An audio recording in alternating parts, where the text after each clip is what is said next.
వెంకటేశ్వర స్వామి సన్నిధిలో ఎప్పుడు కూడా మనస వాచ ఇక్కడ ఎలాంటి అపచారాలు జరగకూడదు, అలాంటి పవిత్రమైనటువంటి దివ్యక్షేత్రంగా దీన్ని ఎల్లప్పుడూ నిలబెట్టాలని నా తాపత్రయం. ఒక భక్తులుగా, ఒక ముఖ్యమంత్రిగా ఈ దివ్యక్షేత్రం యొక్క పవిత్రత కాపాడే బాధ్యత ఎప్పుడు తీసుకుంటున్నాను, ఇప్పుడు కూడా తీసుకుంటాను. అయితే జరిగిన సంగతి చూసిన తర్వాత నేను సైట్ దగ్గరికి వెళ్ళాను. సైట్ అంతా కూడా చాలా డీటెయిల్గా పరిశీలించాను. అక్కడి నుంచి హాస్పిటల్కి వెళ్ళాను, అందరితో మాట్లాడాను. కొంతమంది కుటుంబ సభ్యుల్ని, వాళ్ళ గ్రామస్తుల్ని, బంధువులు పోగొట్టుకున్న ఉన్నారు హాస్పిటల్, ఇంకా వాళ్ళతో కూడా మాట్లాడాను. తర్వాత వచ్చి ఆఫీసులో కూడా కొంత సమీక్ష చేశాను.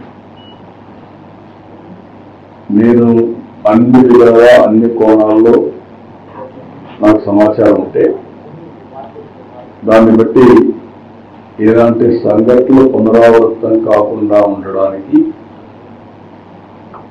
ఎలాంటి నిర్ణయాలు చేస్తే దోహదం చేస్తాయో అలాంటి నిర్ణయాలు చేయాలనేది నా ఉద్దేశం. నేను ఏం చేసినా కూడా నా మనస్సాక్షిగా ఈ దివ్యక్షేత్రాన్ని మళ్ళీ పవిత్రత కాపాడడానికి ప్రయత్నం చేస్తాను. అందుకని ఈరోజు కొన్ని నిర్ణయాలు తీసుకుంటూ కొన్ని డైరెక్షన్ కూడా ఇస్తున్నాను. అదే మరి బోర్డు చైర్మన్ ఉన్నాడు, ఈఓ ఉన్నారు, వాళ్ళు కూడా ఈ మెంబర్ కూడా ఉన్నారు. వాళ్ళు కూడా చాలా స్పష్టంగా ఆదేశాలు ఇస్తున్నారు.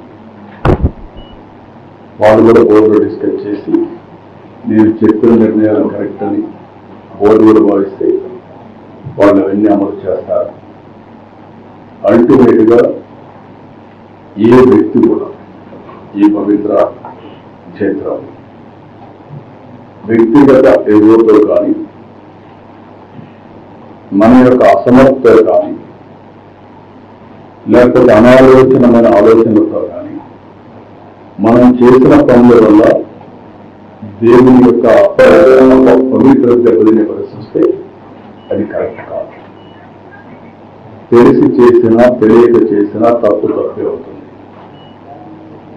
రెండోది, అందరం కలిసి ఇక్కడ దేవునికి సేవ చేస్తున్నాము అనేది ప్రతి ఒక్కరికి రావాల్సిన అవసరం ఉంది. ఇక్కడ రాజకీయాలు కూడా చేయడానికి వీలు లేదు.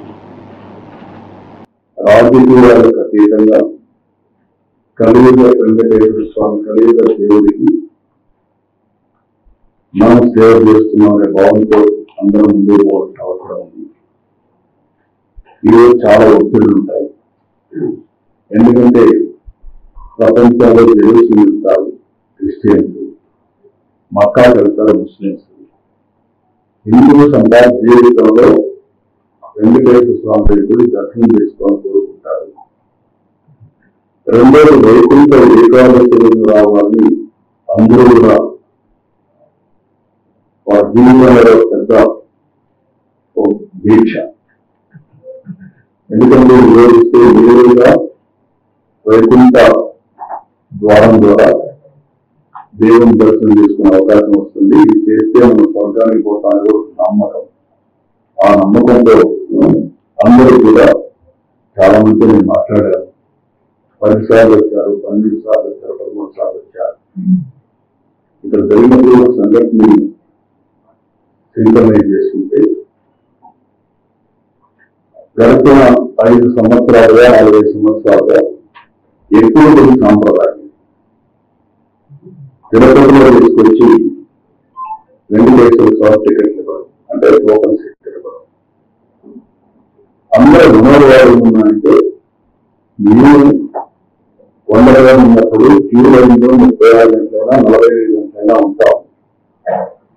వెంకటేశ్వర స్వామిని కలుసుకుంటే ఆయన దేవులను గుర్తు చేసుకుంటే అక్కడ క్లీన్లో తీసుకోవాలని నైమిషమై దేవుని సేవలో ఉంటాం, దేవుని సన్నిధిలో ఉంటాం. అది వృత్తి. కానీ ఎప్పుడైతే తిరుపతిలో తీసుకొచ్చారో ఇది మాకు కరెక్ట్ అనిపించలేదు అనేది అందరూ మనోభావం. రాష్ట్రంలో ప్రజలందరూ మనోభావం.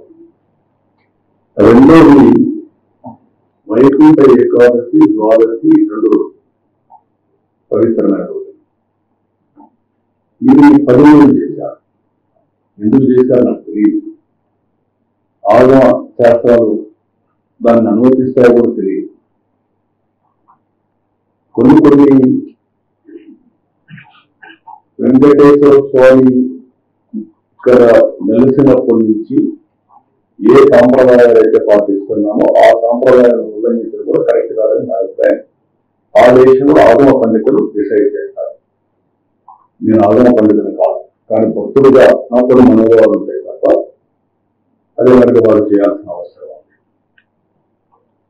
ఏదేమైనా జరిగిన సంఘటనల పట్ల నా విచారాన్ని, బాధని, ఆవేదన, జరగరాని సంఘటన జరిగిన దానికి మరొకసారి విచారాన్ని వ్యక్తం చేస్తున్నా. అదే సమయంలో అన్ని దేవాలయాలను కూడా స్ట్రీమ్ లైన్ చేసి ఎక్కడ కూడా అపచారం అనేది జరగకుండా అనేక రకమైన రిఫార్మ్స్ అని తీసుకోవడానికి, ఒక మాటలో చెప్పాలంటే ఇటీవల కాలంలో ప్రసాదాల దగ్గర నుంచి అన్ని కూడా స్ట్రీమ్ లైన్ చేసి రాష్ట్ర చరిత్రలో ఎప్పుడూ కూడా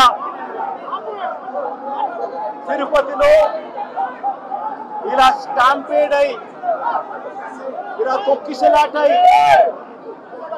తిరుపతిలో మనుషులు చనిపోయిన పరిస్థితులు ఘటన గతంలో ఎప్పుడూ కూడా జరగలేదు. గతంలో ఎప్పుడూ కూడా మనం చూడలేదు.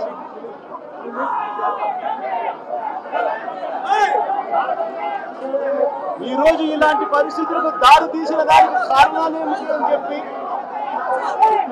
అందరము కూడా ఆలోచన చేయాల్సిన అవసరం ఉంది. ఎందుకు ఈ ఘటన జరిగింది, ఈ ఘటనకు గల కారణాలు ఏమిటి అని చెప్పి నిజంగా ఆశ్చర్యం కలిగించే విషయాలు బయటకు వస్తాయి.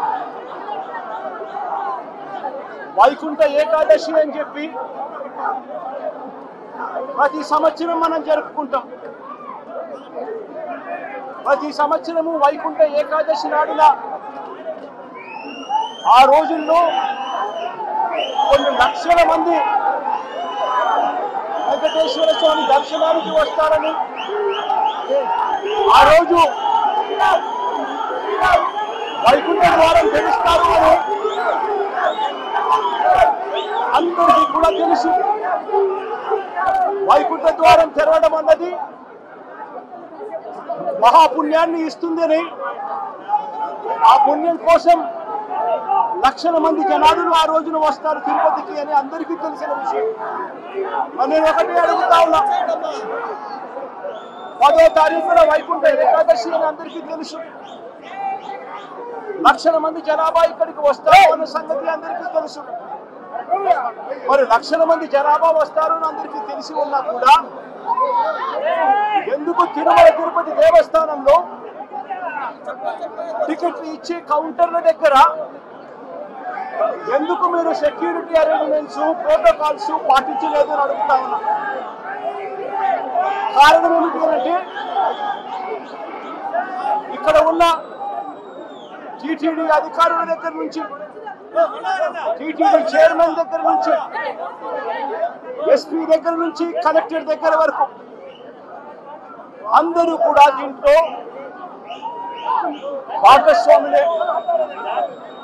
చంద్రబాబు నాయుడు గారికి తెలుసు 10వ తారీఖున వైకుంఠ ఏకాదశి అని చెప్పి ఆయన ప్రోగ్రాం కుప్పంలో పెట్టుకుంటాడు. 6వ తారీఖు, 7వ తారీఖు, 8వ తారీఖు పొద్దున 8వ తారీఖు దాకా తను ఇక్కడే ఉంటాడు. ఆయన కుప్పంలో ఉన్నాడు అని చెప్పి మొత్తం పోలీస్ డిపార్ట్మెంట్, ఈ జిల్లానే కాకుండా పోలీసులు అందరూ కూడా చంద్రబాబు నాయుడు గారిని ప్రసన్నం చేసుకునే దానికోసం కుప్పంకు పోతారు. 6వ తారీఖు, 7వ తారీఖు, 8వ తారీఖు మధ్యాహ్నం దాకా చంద్రబాబు నాయుడు గారు ఇక్కడే ఉంటారు. చంద్రబాబు నాయుడు గారు మధ్యాహ్నం 8వ తారీఖు మధ్యాహ్నం తారీఖు నుంచి బయలుదేరిపోతారు. 8వ తారీఖు రాత్రి 8:30 గంటలకు టికెట్లు ఇచ్చే కార్యక్రమం జరిగేటప్పుడు ఈ ఘటన జరుగుతుంది. నిజంగా పోలీసులందరూ కూడా చేయాల్సింది ఏమిటి? ఇన్ని లక్షల మంది వస్తారు అని తెలిసినప్పుడు, చంద్రబాబు నాయుడు గారి పర్యటన కూడా అటువైపున ఉంది, కుప్పంలో ఉంది అని తెలిసినప్పుడు ప్రత్యామ్నాయ అరేంజ్మెంట్స్ చేసుకోవాల్సిన అవసరం ఉందా లేదా? కానీ ఎలాంటి ప్రత్యామ్నాయ అరేంజ్మెంట్స్ చేసుకోలేదు. అందరూ కూడా చంద్రబాబు నాయుడు గారి పర్యటనలో నిమగ్నమయ్యారు. 8వ తారీఖు మధ్యాహ్నం దాకా తను ఇక్కడే ఉంటాడు. 8వ తారీఖు రాత్రి 8:30కు ఘటనలు జరిగాయి. ఎందుకు ఈ ఘటనలు జరిగాయి అంటే ప్రోటోకాల్ ఎక్కడా కూడా లేదు. అందరినీ కూడా నేను ఇక్కడికి వెళ్ళి అడిగితే పద్మావతి పార్క్ లో ఒక సెంటర్, పద్మావతి పార్క్ ఎదురుగా ఒక సెంటర్, ఏం సెంటర్ కాదు బైరాగిపట్టడి కౌంటర్, బైరాగిపట్టడి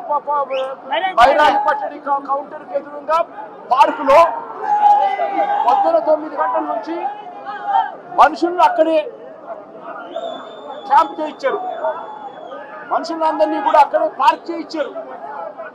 8:30కు రాత్రి పార్క్ గేట్లు తెరిచారు. కౌంటర్ లైన్లో నిలబడండి అని చెప్పి గేట్లు తెరిచారు. వెంటనే అందరూ పరిగెత్తుకుంటూ పోవడం, తోపిసలాట జరిగింది.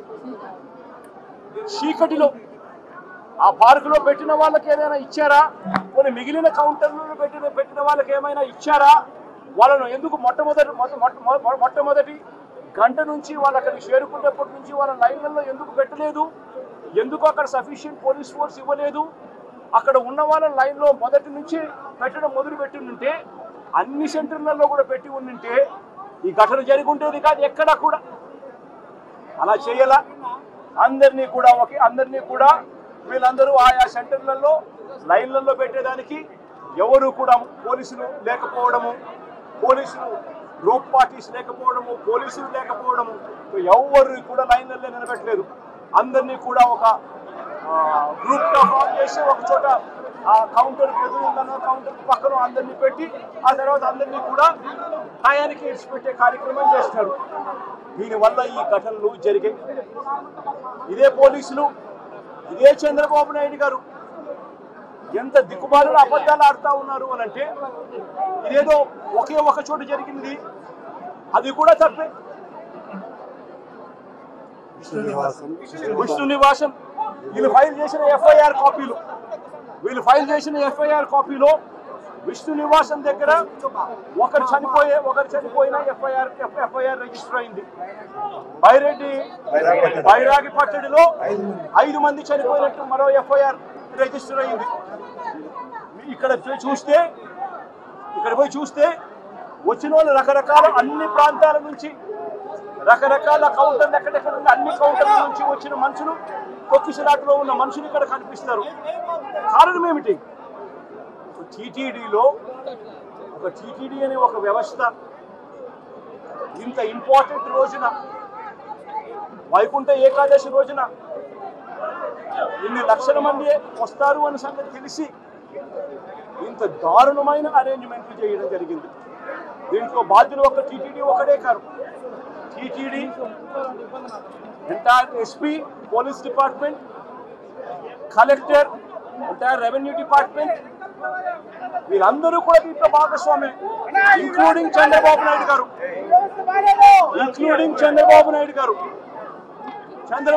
గారు. సొంత జిల్లా అన్న సంగతి తెలుసు.